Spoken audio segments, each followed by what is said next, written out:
Hello दोस्तों, नमस्कार। आज की कहानी कुछ इस प्रकार है।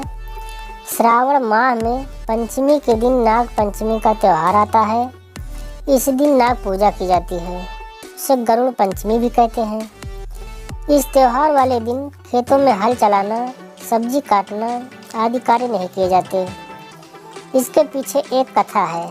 कहते हैं, बहुत वर्षों पहले किसी गांव में एक किसान रहता था। नाग पंचमी के दिन वो खेत में हल जोतने गया।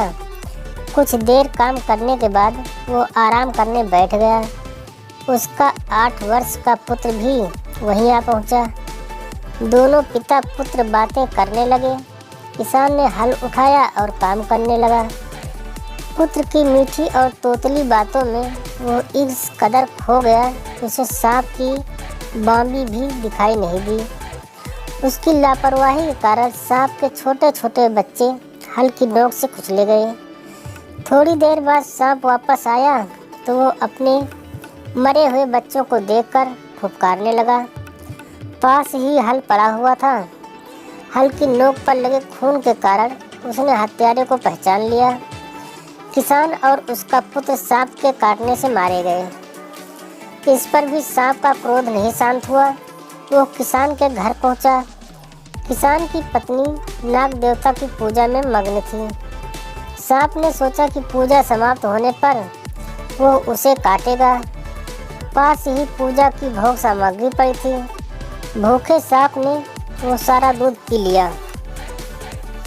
किसान की पत्नी ने पूजा के बाद आंखें खोली तो साक्षात सांप देवता को सामने देखकर प्रणाम किया। अब सांप मुझे कैसे काटता? उसने साफ शब्दों में बता दिया कि वो क्रोध में अंधा होकर उसके पति और बच्चे को जान से मार आया है। किसान की पत्नी ने रो रो कर क्षमा याचना करने लगी। सांप का दिल पिघल गया। उसने मन ही मन सोचा कि मेरे बच्चे तो किसान द्वारा गलती से मारे गए हैं, किंतु मैं तो जानबूझकर उन दोनों को मारने का पाप कराया हूँ।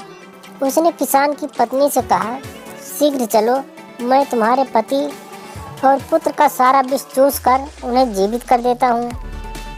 किसान की पत्नी उसके साथ खेत की तरफ भागी। सांप ने दोनों मृत शरीरों से सारा विष चूस लिया। कुछ ही देर में किसान और उसका पुत्र आंखें मलते हुए उठ बैठे। सबने मिलकर सांप देवता को नमस्कार किया और सांप ने उन्हें माफ कर दिया और उनकी नज़रों से ओझल हो गया। बस तभी से यह प्रथा चली आ रही है।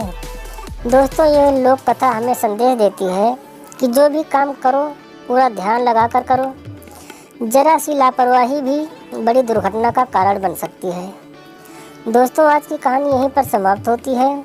बहुत जल्द किसी और कहानी के साथ आपसे मुलाकात होगी। तब तक के लिए नमस्कार, बाय।